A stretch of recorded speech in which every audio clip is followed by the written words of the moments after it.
पंचमहाभूताचा देह आहे, सर्वांना माहीत आहे. पंचमहाभूताचा देह आहे, पण शब्दांना माहीत आहे. त्याचा कोणी अनुभव घेत नाही आणि अभ्यासही करत नाही. पंचमहाभूताचा देह कसा आहे असं जर विचारलं तर सांगता येत नाही. ज्या अर्थी तो सांगता येत नाही त्या अर्थी त्याच्याबद्दल निश्चय झालेला नसतो का तो खरंच पंचमहाभूताचा आहे. पंचमहाभूत म्हणजे काय? तर आकाश, वायू, अग्नी आणि जल आणि पृथ्वी अशा ह्या 5 तत्वांना युक्त असणारा देह कसा आहे? तर 5 तत्वांना ह्या शरीराला एका भूताना 5 तत्व दिले, म्हणून आपण पंचभूतालाही तत्वच म्हणतो. भूताला म्हणजे तत्वच आणि तत्वाला म्हणजेच तत्वच. आपल्याला ते आपल्यालाच नीट नाही कळाल्यामुळं सांगणाऱ्याला बी आपण नीट सांगत नाही. तत्व वेगळे असतात आणि भूत वेगळं असतं. भूत शब्द ज्याला येतो ते खूप मोठी व्यापक वस्तू आहे आणि एवढी व्यापक आहे का तिचं माप मोज नाही करता येत. आता पृथ्वी, एका भूताचा विचार करा. आता पृथ्वी सर्वांनाच परिचित आहे, जवळची वाटते. आता पृथ्वीचं माप काढलं तर किती काढतात? आपले ते गावापुरतं, तालुक्यापुरतं, देशापुरतं का जगापुरतं? म्हणून जग, एवढं मोठं जग त्या पृथ्वीवर आहे, तर पूर्ण पृथ्वीवर आहे का 1/4 भागावर जग आहे ह्याचा विचार करा. मग जर 1/4 भागावर एवढं मोठं जग आणि त्या जगात अनेक भारतासारखे देश आहेत, मग एवढे मोठे मोठे देश जर त्या एका कोपऱ्यावर बसलेले आहेत, तर ती पृथ्वी 3 पट भाग तिचा पाण्यात आहे, तर केवढी असत? 3 भाग तिचे पाण्यात आहे आणि 4थाच भाग वर आहे, एक कोपरा, आणि त्या एका कोपऱ्यावर एवढं जग बसलेलं आहे, तर अनुमान लावा पृथ्वी केवढी असेल. म्हणून त्याला भूत शब्द वापरलेला आहे. आणि अशा त्या एवढ्या मोठ्या व्यापक भूताचे 5 तत्व ते कोणते ते समजले पाहिजे. मग पहिलं भूत कळावा नीट, की भूताची काय शक्ती आहे, केवढं आहे ते भूत. म्हणून त्याचं वर्णन जरी करायला गेलं तर वर्णन करता येतं. भूताचं वर्णन करता येतं, केवढं मोठं आहे, व्यापक आहे, असं आहे तसं आहे. पण खराच हिशोब जर करायला गेला तर हिशोब लागत नाही, त्यालाच भूत म्हणतात. पण एवढं मोठं भूत, त्याच्यापेक्षा 3 पटीनं मोठं असणारं जलतत्व केवढं भूत आहे. मग ते केवढं असेल? जर पृथ्वी भूत जेवढं आहे तर ते केवढं असेल? विचार करण्यासारखी गोष्ट आहे. आणि एवढा मोठ्या भूतापेक्षाही अग्नितत्व त्याच्यापेक्षाही मोठं अक्राळ विक्राळ असं भयानक रूप त्या भूताचं आहे. जल हे अग्निभूताचं. मग अग्निभूतापेक्षाही वायुभूत त्याच्यापेक्षाही व्यापक मोठं आहे. मग ते वायू किती मोठं आहे बघा. आपल्याकडं लईच, आपण भारत देश इतका सुरक्षित आहे. बाकी देशाकडं बघा, आपण तर काही तिथपर्यंत जाऊन पाहिलं नाही, पण आहे या विज्ञानवाल्याची, ह्या शोध लावणाऱ्याची कृपा की आपल्याला टी व्हीवर घर बसल्या त्या संजयसारखं सर्व दिसतं. कोणत्या देशात कसं वादळ येतं, कुठं सुनामीच्या लाटा, पाण्यानं कसं घेरलेले जगाला, देशाला अनेक. काही देशात इतकं वादळ येतं तर ते लोकांचे घरच बुडून जातात. काही काही ठिकाणी भूकंप होतात, काही काही ठिकाणी लावारस नेहमी उद्भवतो, त्याच्या उकळ्या फुटतात. आणि असं असणारं वायुतत्व एवढं व्यापक असून हे 4ही भूत ज्या भूतात लीन होतात, तर ते आकाश नावाचं भूत किती व्यापक असं, ज्याला 4ही भूत त्याच्यात सामावले जातात. मग ते आकाशभूत एवढं मोठं आहे व्यापक, तर हे विज्ञान सांगू शकतं आपल्याला की हे भूत किती मोठे आहे. पण ज्ञान सांगतं की एवढ्या मोठ्या भूताला कळत नाही. केवढे मोठे भूत आहे, एवढे मोठे भूत आहे, पण त्यांना कळत नाही. तर ते एवढं मोठं आकाश, पण त्याला डोळा कळाला नाही. आणि आपल्या डोळ्यामध्ये छोटीशी टीक आहे, एक ज्वारीच्या दाण्या एवढी, आणि त्या एवढ्याशा टीकेमध्ये हे 5ही भूत सामावले आणि 5ही भूत बघता आले. एवढं आकाश त्या डोळ्यात मावलं. मग आकाशापेक्षा जर आपला डोळा मोठा आहे, तो दिसतो छोटासा मासाचा गोळा, पण तो डोळा किती मोठा आहे. म्हणून दृष्टी आणि सृष्टी हा वाद कळाला पाहिजे. याच्या दृष्टीवाद आणि सृष्टीवाद हे विचारसागरात विषय आलेला आहे.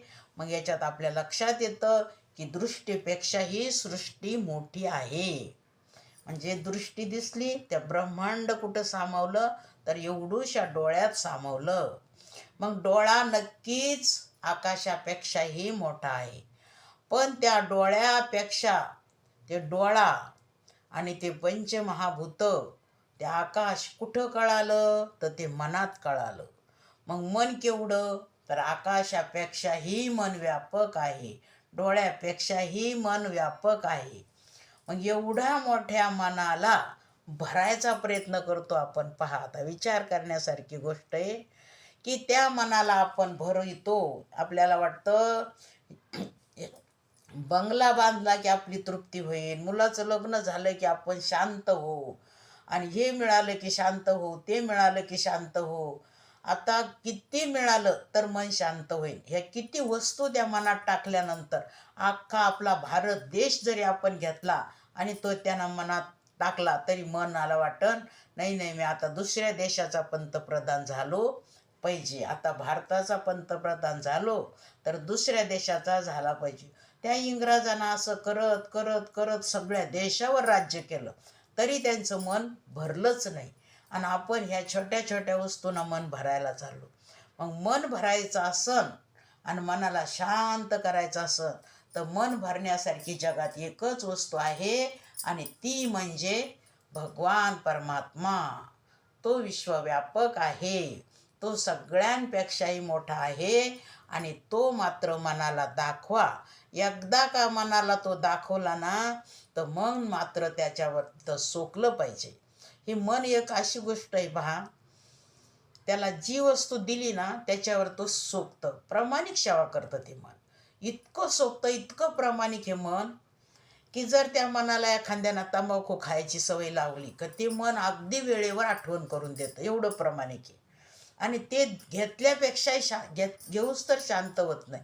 जसं एखादं लहान लेकरू असतं तर ते लहान लेकरू एखाद्या वेळेस हट्ट करतं, ती वस्तू मिळेपर्यंत ते रडतं. तसं ते मन इतकं असं हट्ट करतं की ती वस्तू घेईपर्यंत शांत होत नाही. त्या तंबाखूची चुकटी तोंडात टाकेपर्यंत त्याला बरं वाटत नाही. मग ते त्याच्या जवळ नसन तर शेजाऱ्याकडं जाईल, शेजाऱ्याकडं नसन तर पुन्हा दुसरीकडं कुठंतरी ते शोधत राहील आणि कोणी भेटलं त्याला विचारित राहतं तुमच्याकडं चुना आहे का, तंबाखू आहे का. असं ते मन आहे, त्याला लागली ना ती आदत. मग काही मनाला बघा दारूची आदत लावली की ते दारूसाठी कुठं कुठं गल्ल्या बोळ्या त्याचा शोध घेत ते तिथपर्यंत पोहोचतंच आणि ते मिळवल्याशिवाय तो शांत होत नाही. असं मन आहे.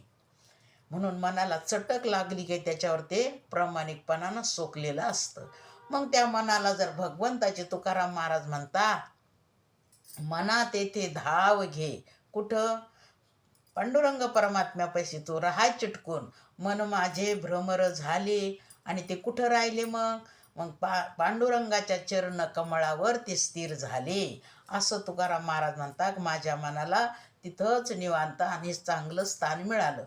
मग आपल्या मनाला जर पांडुरंग परमात्म्याच्या स्वरूपाचं दर्शन जर झालं तेव्हा ते मन मात्र तिथं प्रामाणिकपणानं सोकतं आणि सोकलं पाहिजे.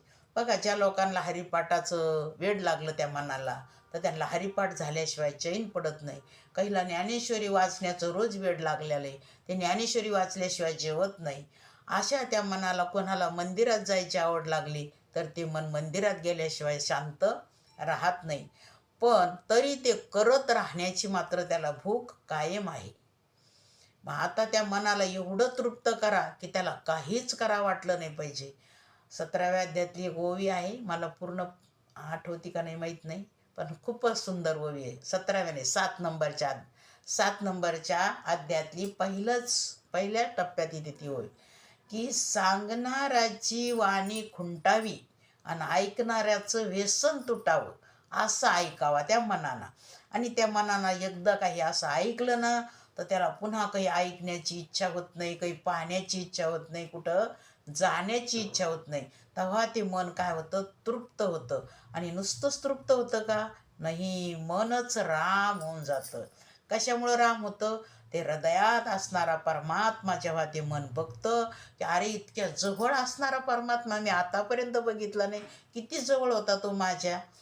म्हणून हृदयामध्ये असता रामू, सर्व सकळ सुखाचा आरामू, भ्रांताशी कामू विषावरी. ज्यापर्यंत भ्रांत झालेल्या लोकांना फक्त विषय आवडतात आणि जे जे इंद्रिय दाखवतात ते ते सत्य वाटते आणि ते ते त्यांना करावा वाटतं. मग मनाची धाव तिकडं, इंद्रियाची धाव तिकडं, सगळ्यांची विषयाकडं धाव. आणि मनाला आणि इंद्रियच नाही धावत तर जीवसुद्धा त्यांच्या मागं धावू लागला. पण अर्जुनाला भगवंतानं हेच सांगितलं की अर्जुन म्हणतात, देवा तू म्हणतो की मनावर विजय मिळवा, आणि ते मनावर कसा विजय मिळवला जाईल? ते तर फार चंचल आहे, ते मला आवरत नाही. मग म्हणतात की नाही आवरत तर नका आवरू देऊ, नको जाऊ दे त्याला कुठं जायचं ते, पण तू नको जाऊ. मग आता तू नको जाऊ म्हणणारा तू कोण? तर तू म्हणजे जीव. जीवाना मनाच्या नादी लागू नये, जीवाना इंद्रियाच्या नादी लागू नये.